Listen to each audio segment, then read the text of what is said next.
रामा रामा भीतरा से निकली कौशल्या रानी ते राजा से अरज करई, राजा से अरज करई हो।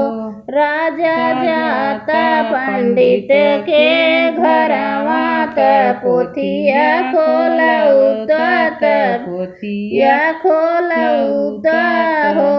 राजा बेदवा बिचरऊ बभनवा त बेदवा बिचरतेनी हो।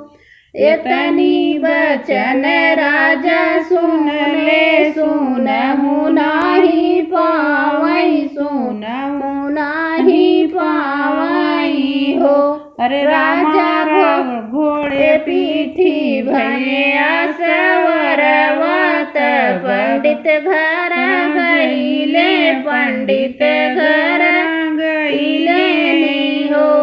पंडित खोली देता वेद पुराण दिया विचरता, वेदवा विचरता हो।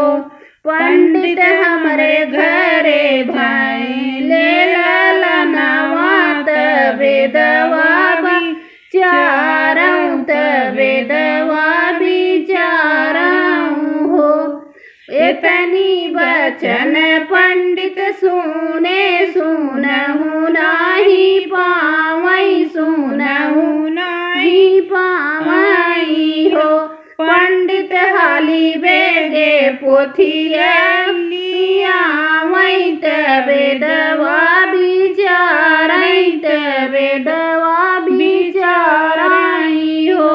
राजा भली घरी जन में हरामा त भली घरी लक्ष्मण, भली घरी लक्ष्मण हो। राजा भली घरी भरत भुआल, भली घरी सोहर, भली घरी सोहर हो। राजा ये कही कहत दुख बाटई, कहत नाही बनतई हो। राजा रामा के लिखबन बास बनही चला जाई है, बनही चला जाई है हो। राजा रामा के लिखबन बास बनही चला जाई है, अवध नाही रही है हो। इतनी बचन राजा सुने, सुनहु नाही पावई, सुनहु नाही पावई हो। अरे मनवा में के मलिन लवटी घर आवई, लवटी घर आवई हो।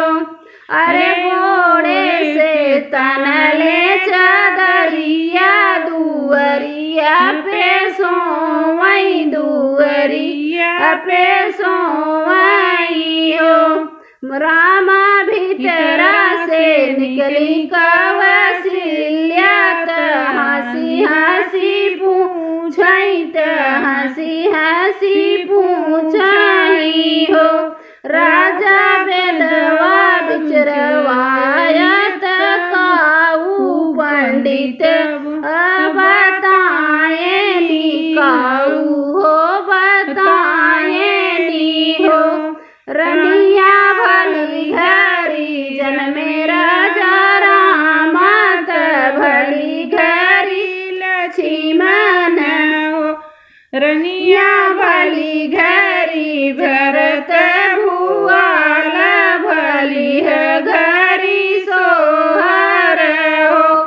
रनिया रे कही बात के दुख भारी, कहत नाही बनतई, कहत नाही बनतई हो। रनिया रामा के लिखबन बास बनही चला जाई, चला जाई कैसे हम जी गई हो रनिया रामा के लिखवन बास बनही चला जाई कैसे हम जी गई हो राजा भल बिन से राम बन जाई है लिखवन बास बनही चला जाई है अवध नाही रही है हो राजा जौने बना रामा मोरा नहीं है हमार कहवाई है हमार कहवाई है हो राजा रामा मोरा के सिया झटकी है पापी सब तरी है पापी सब तरी है हम हूँ तो हूँ तरबई हो राजा रामा मोरा के सिया झटकी है पापी सब तरी है हम हूँ